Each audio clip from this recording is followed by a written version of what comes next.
નમસ્કાર મિત્રો, ભૂપેશા ચેનલમાં આપનું હાર્દિક સ્વાગત છે। મિત્રો, તાલુકા પંચાયત જિલ્લા પંચાયતની ચૂંટણીના હવે થોડા દિવસો બાકી છે। દરેક કર્મચારીનો ચૂંટણીમાં ઓર્ડર થયા જશે। તો મિત્રો, આ વિડીયોમાં આપણે પ્રથમ પોલિંગ ઓફિસર એટલે કે PO1 ને કઈ કામગીરી કરવાની તેની સંપૂર્ણ માહિતી જોઈશું। જો ચેનલ પર પહેલી વાર આવ્યા હો તો ચેનલને સબસ્ક્રાઇબ કરો અને વિડીયોને લાઈક કરો। ચૂંટણી પ્રક્રિયામાં PO1 એટલે કે પ્રથમ મતદાન અધિકારીની ભૂમિકા ખૂબ જ મહત્વની હોય છે। તેઓ મુખ્યત્વે મતદારની ઓળખ પ્રસ્થાપિત કરવાનું કામ કરે છે। PO1 પાસે મતદાર યાદીની માર્ક કોપી હોય છે। જ્યારે મતદાર મતદાન મથકે પ્રવેશ કરે ત્યારે તેની પ્રથમ મુલાકાત PO1 સાથે થાય છે। મતદાર દ્વારા રજૂ કરવામાં આવેલા ઓળખપત્રો તે તપાસે છે। મિત્રો, ચૂંટણી કાર્ડ અને ચૂંટણી પંચ દ્વારા જે 12 બીજા પુરાવો નક્કી કરવામાં આવેલા છે તેમાંથી કોઈ પણ પુરાવો જે મતદાર લઈને આવ્યો હોય તેની તપાસણી છે એ પ્રથમ પોલિંગ ઓફિસર કરે છે। ત્યારબાદ મતદાર યાદીમાં મતદારનું નામ અને ક્રમ નંબર શોધી કાઢે છે। ત્યાર પછી મિત્રો, જ્યારે મતદારની ઓળખ નક્કી થઈ જાય ત્યારે PO1 તે મતદારનું નામ અને મતદાર યાદીમાં તેનો ક્રમ મોટેથી બોલે છે, જેથી પાછળ જે બેઠેલા પોલિંગ એજન્ટો છે તે એમને જો કોઈ વાંધો હોય તો તે સમયે ઉઠાવી શકે છે। ત્યારબાદ મિત્રો, સ્ત્રી પુરુષના મતદારના ઓકડાની જવાબદારી પણ પ્રથમ પોલિંગ ઓફિસરની છે।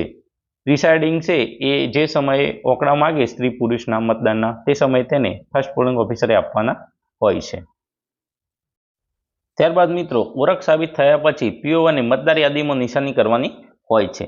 પુરુષ મતદાર માટે તેની વિગતો પર 83 લીટી દોરવી, સ્ત્રી મતદારો માટે તેની વિગતો સામે 83 લીટી દોરવી અને તેના ક્રમ નંબર ઉપર ગોળ નિશાન કરવું।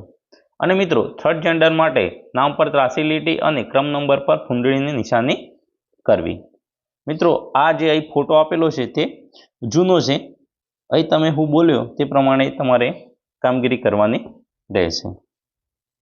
હવે મિત્રો, આપણે વાત કરીએ ચૂંટણી કાર્ડ સિવાયના અન્ય પુરાવા। 1. ફોટા સાથેનો પાસપોર્ટ, 2. ફોટા સાથેનું ડ્રાઇવિંગ લાયસન્સ, 3. ફોટા સાથેનું ઇન્કમ ટેક્સ એટલે કે પાન કાર્ડ। ત્યારબાદ રાજ્ય સરકાર, કેન્દ્ર સરકાર, જાહેર સાહસો અથવા પબ્લિક લિમિટેડ કંપનીઓ તરફથી તેઓના કર્મચારીઓને આપવામાં આવેલ ફોટા સાથેનું ઓળખ કાર્ડ એટલે કે આઈ કાર્ડ। 5. પબ્લિક સેક્ટર બેંકો, કિસાન પાસબુકો અને પોસ્ટ ઓફિસ તરફથી આપવામાં આવતી ફોટા સાથેની પાસબુક એટલે કે મિત્રો, તમારી જે બેંક હોય તેની પાસબુક હોય એમાં જો ફોટો લગાવેલો હોય તો તે પણ માન્ય ગણાશે। અનુસૂચિત જાતિ, અનુસૂચિત આદિજાતિ, અન્ય પછાત વર્ગનું સક્ષમ અધિકારીનું ફોટા સાથેનું પ્રમાણપત્ર। 7. ફોટા સાથેના પેન્શન પ્રમાણપત્રો જેવા કે માજી સૈનિકોની pension book, pension payment order, માજી સૈનિકની વિધવા આશ્રિતોના પ્રમાણપત્રો, મોટી ઉંમરની વ્યક્તિના પેન્શન ઓર્ડર, વિધવા પેન્શન ઓર્ડર। 8.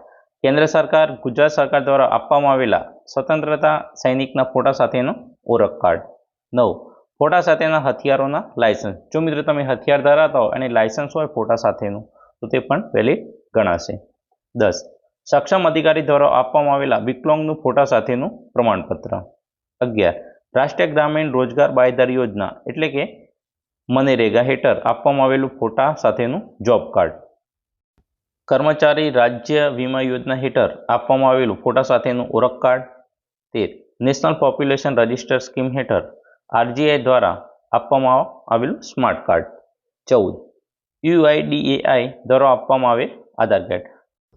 મિત્રો, અહીં આપેલ પુરાવા સિવાય અન્ય જો કોઈ પુરાવો હોય તો તે માન્ય ગણાશે નહીં।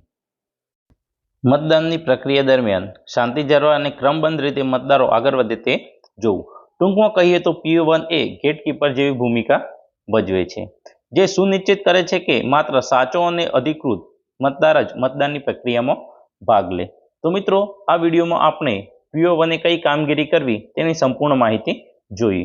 જો વિડીયો ગમ્યો હોય તો વિડીયોને લાઈક કરો, કોમેન્ટ કરો અને તમારા અન્ય મિત્રો અને બીજા ગ્રુપમાં શેર કરો। અને જો ચેનલ સબસ્ક્રાઇબ કરવાની બાકી હોય તો ચેનલને અત્યારે જ સબસ્ક્રાઇબ કરો। Thank you.